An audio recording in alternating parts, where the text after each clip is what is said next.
Brill. Okay, good morning everyone. Lovely to see such a fantastic audience, and thank you to everyone for especially the guys here as well as Energy Share and the Council for pulling all this together. I think it's fantastic. It's actually the 4th Community Energy Conference that's happened in the last few weeks.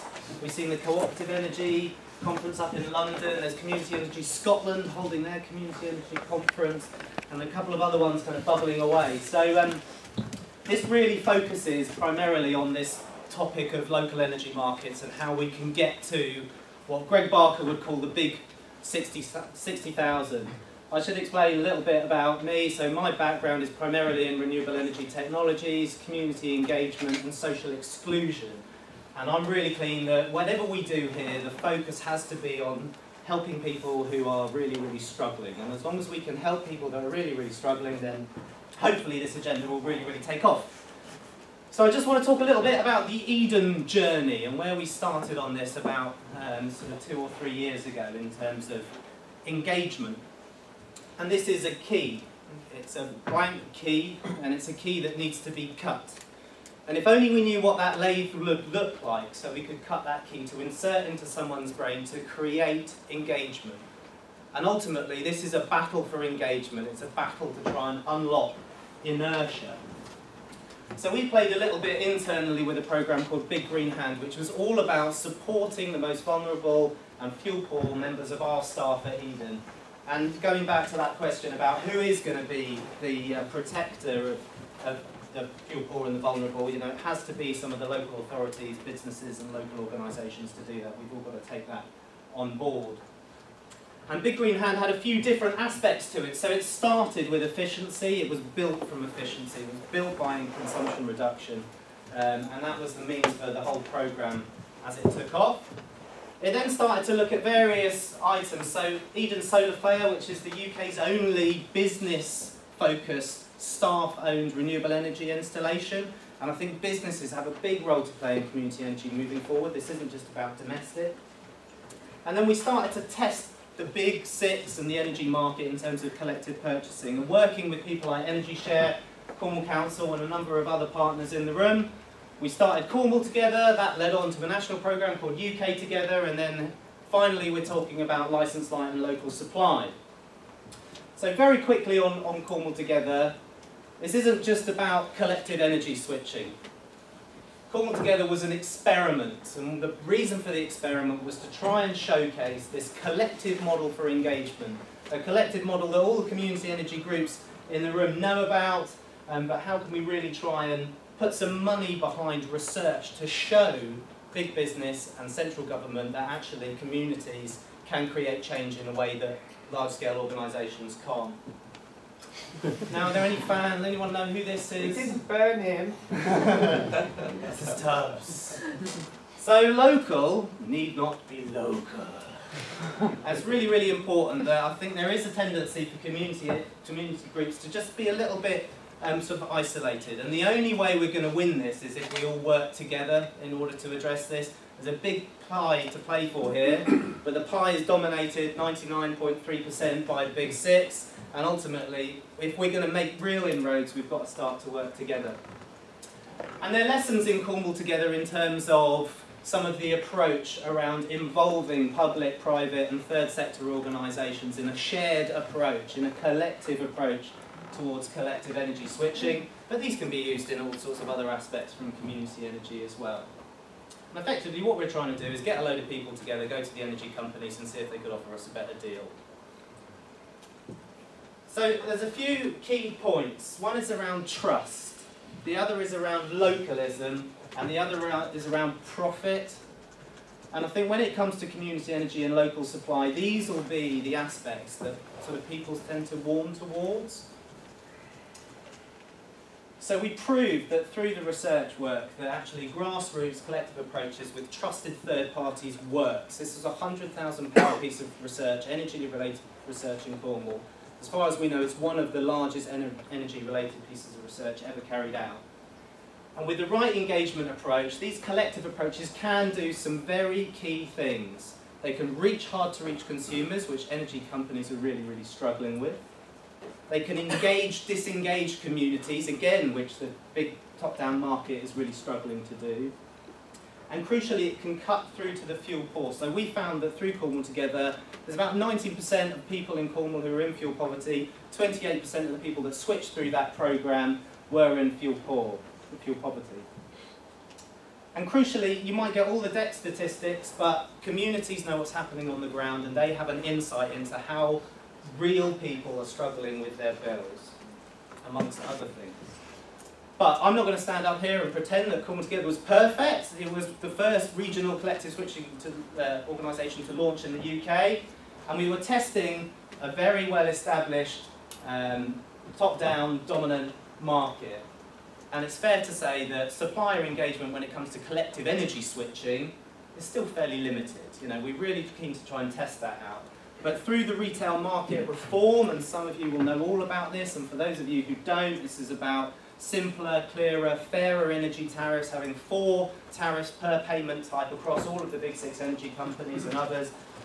They have now a full exemption to that rule for collective switching organisations. So who knows if the big boys are going to play, even if some of the small guys are going to play, and deliver really, really good value prices to communities. We'll see.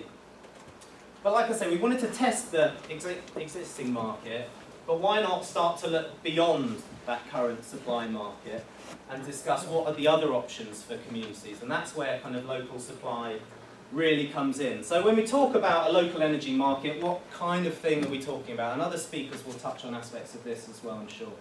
Well, ultimately, the Big Six is all about vertical integration. They own the generation, they own the supply, and they've got it sewn up. So wouldn't it be great if we could have localised VI, localised vertical integration, that links local generation with local supply? So you could imagine a model where, going back to the 1900s, where we had these local energy supply businesses everywhere. Cornwall might have 1, 5, 10, 15, might have 20. And could that be a local model which could go national to do the big 60,000? It has to think about localised efficiency, and we know through Cornwall Together, and I'm sure all the community energy groups know in the room, that they are the ones to be having the conversations with communities about energy efficiency. And we've got to think a bit more broadly about smart, not just in terms of metering, but in terms of grid and in terms of demand-side response. And there is a huge amount happening, both locally and nationally, in terms of tying all of these together. And let's not forget about storage. To think about an intelligent local energy market, all of these different aspects need to be considered. And it's not just about energy. I mean, ultimately, this is about social cohesion. This is about creating happier, more vibrant, more enthusiastic communities and people that can take on some of the big challenges that the future is going to throw at us, whether that's energy or health or transport or planning or whatever it may be. And it's not just a domestic thing. This is a business thing as well. So there's this notion of infrastructure. We talk a lot about technical infrastructure, whether it's pipes and cables and wires, or whether it's turbines or boilers or whatever it may be. Where does the social infrastructure aspect come in? We know that the top-down approach of the Big Six isn't always working. How can we as community groups really start to combine technical infrastructure and social infrastructure within a local energy market in order to create change? We had a bit of fun with this in the early days, and I have to give you this big health warning on appalling metaphors, right? But ultimately, this is the Big Six. Wouldn't it be nice if we could turn the tanker of the Big Six? And wouldn't it be nice if all of these different containers, which represent all the different consumers of the Big Six, had a bit more freedom? Well, a couple of years ago, people laughed at us a little bit when we said, we don't want to turn the tanker, we want to lift it out of the water and turn it around. And actually now, that is what's happening. The market is going through some fundamental changes at the moment. And in 2, 3, 4 years' time, my personal feeling is that the writing is on the wall. The Big Six will no longer exist in their current capacity post-2015, 2016. Now that's not me saying that. That's the Big Six saying that. So in a recent report by PwC, Pricewaterhouse, 94% of energy executives predicted a complete transformation to their power utility model.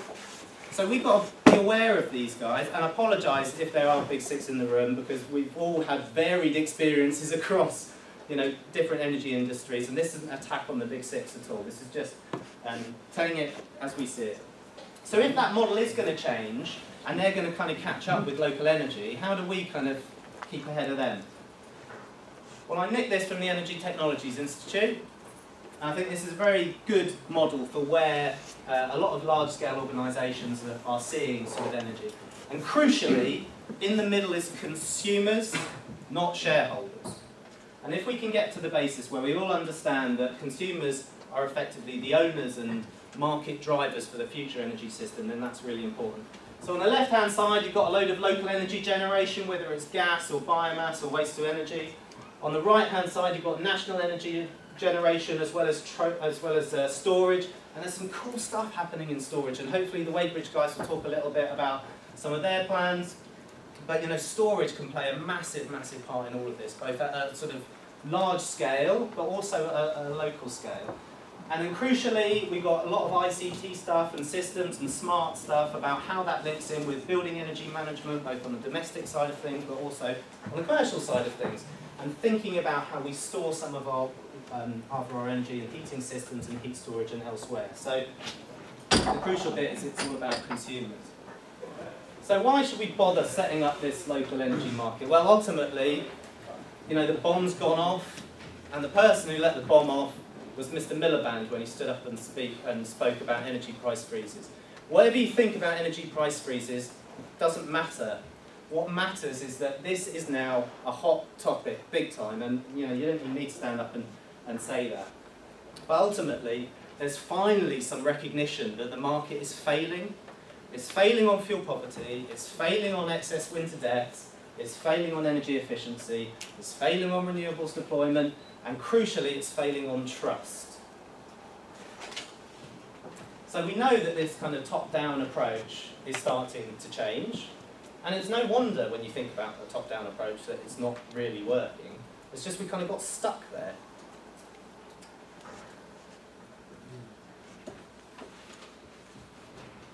So if we could be in a position to start up local energy markets, what could they achieve? Well, the big challenge is to turn NIMBYs into YIMBYs.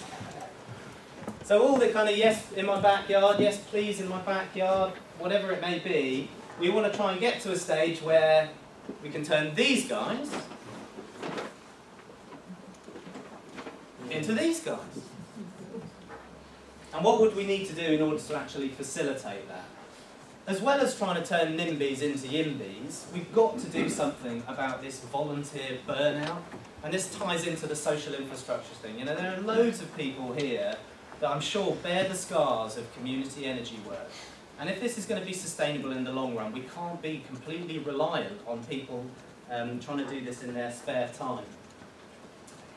So when it comes to local energy markets, I think the real interesting thing is about this sense of equal benefit, and equal benefit to the whole community. When sort of developers are talking community benefit, we might have £1,000, £5,000 per megawatt put to the post office or wherever it may be. Fantastic, but what happens if only 5 or 10% of that community use that post office? When it comes to community ownership, I mean, fantastic. If you know, local community can take some ownership in that, that's great. But what about those people that don't have the money to invest in that initiative? How do we make sure that everyone benefits? And ultimately answer that question, you know, what's in it for me? So local energy markets could enable all sorts of different aspects, and I've just touched on a few of them. But crucially, when this comes to local turbines or solar farms, it's not exhaustive. It could be local, you know, wood-fired generation. It could be CHP. It could be all sorts of different things. We need to tie together that generation and supply so that you can stand up in a public consultation and say, this turbine will give you discounted energy bills for the next 20 years. You can't do that at the moment. We need to make that point that it is a sense of equality across everyone, including the fuel poor. This isn't about sort of wealthy, middle class people that are really passionate about community energy, getting things off the ground. This is about everyone. And this point in terms of support by the majority. Can we get to a point where we can grease the wheels of planning to ensure that actually people say, yeah, I want one of those, I want something like that? And can it fix those market failures? I just want to touch on something that we've been knocking around in its very, very early stages, and it's called the Cornwall Rule. thinking about the Merton rule, which is about 10% of renewables capacity going into homes, and how Merton are famous for that. Wouldn't it be great if Cornwall established something along the lines, bearing in mind that we're probably going to be one of, if not the first counties to get into local supply, that we made a very public case to say, you know, local juice goes to local people and businesses before it goes anywhere else. And what would that do to planning consultations? Now this is the last appalling use of NIMBY phraseology, but can we get to that point where people say, I need it in my backyard, I want it in my backyard, put it in my backyard? And inspired by my dear friend over here, I did a bit of research on the history of local energy markets, and I'm sure you touch on this instead of Weybridge. But this is nothing new. We're going back over 140 years when the Electric Lighting Act was established in 1881. You know, the first power station was operated in London, in Deptford. 1901 in Newcastle, the Neptune power station was the first one to start creating three-phase. In 1910, in Hale, the Cornwall Electric Power Company set up their first power station. So there is a slight sense of déjà vu. I found this particularly interesting. So in 1947, there were 625 different electricity companies. You know, how did we get from 625 to 6/20? Now in 89, it all changed. And where are we now? So this isn't about politics, but this is a political hot potato. That's the best image I could find for a hot potato. Not great. But what it is doing is really ramping it up in terms of the agenda, and I think ultimately it plays into the hands for all this local energy market stuff really, really well.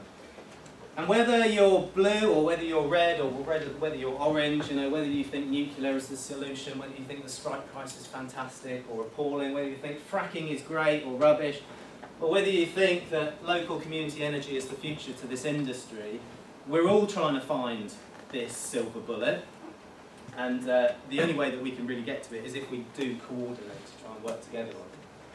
So getting into a bit more detail, how do you practically get to the big 60,000?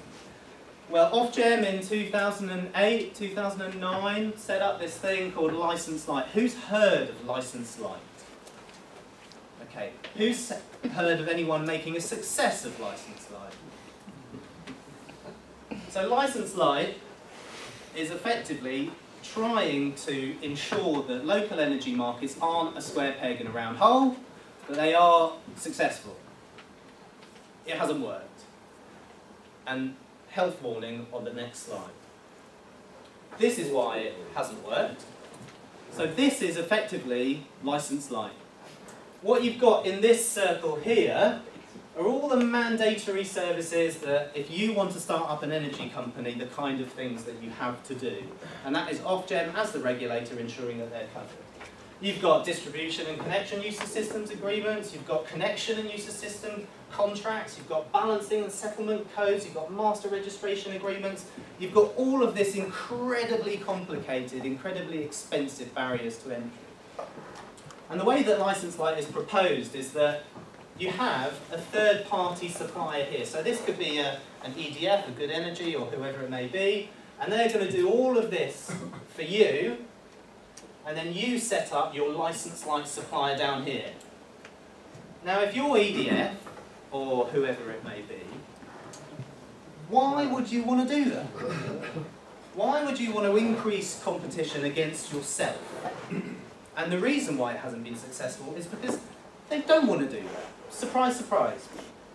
So some of the stuff that we're working on with Cornwall Council, as well as hopefully this new group of local energy market kind of pioneers, is to try and fix this bit. So we're hoping to set up a not-for-profit supply entity which can enable lots of other Licence Light suppliers to start up.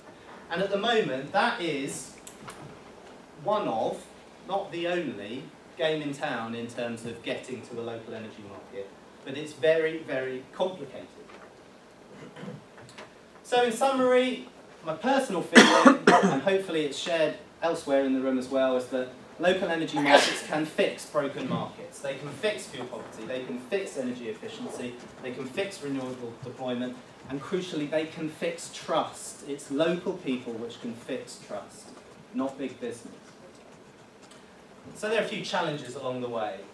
I do think we, as the community energy sector, have got a job to increase inclusion and representation, to get through this whole volunteer burnout and to ensure that the fuel poor are represented as part of community energy work. We've got political instability to deal with, so if Ed Miliband gets in, he's going to chuck away Ofgem. And if he chucks away Ofgem, what are we going to do then? They're the only game in town, or one of them. They're also proposing the pool. So the pool is all about breaking up the big six entirely and destroying vertical integration. So you, as a community organisation or a generator, alongside E.ON, alongside EDF and British Gas or whoever it may be, have to pool all your generation into a central pot. And this used to happen in the early days of 2000 and 2001. But then all the kind of users have to bid into that pool in order to get the juice back out. And it'd be really interesting to see how that works in practice. One would have thought, if you've got 1,000 customers in Wadebridge, or 500,000 customers in Cornwall, wherever it may be, you ain't going to be a very big player in the pool. What happens when the big guys come in and they want to start getting it? The point about cooperation is really, really important. I think this is a big pie. Let's not fight over small slices. Cornwall has an opportunity to totally lead the rest of the country in this. And how do we scale up? This isn't just about what happens here, it's about what happens across the UK. And wouldn't it be cool if we could get to a basis where, instead of Angela Knight, does everyone know who Angela Knight is? She's lovely, isn't she? No. So Angela Knight represents Energy UK. Energy UK represent the big energy companies. Angela Knight has a lovely background because she used to represent bankers. So she went from bankers to energy companies. But why shouldn't we get to a point where we can have something like a Community Energy UK, something that actually represents the industry a bit more effectively? And make no bones about it, big business will spot this opportunity. And if we don't move quickly, then they will take that territory. And there's other challenges. We talked about electric. Well, what about heat? How do you get heat woven into this mix? And start to talk more holistically about transport, food, fuel, banking, social cohesion, planning, whatever it may be.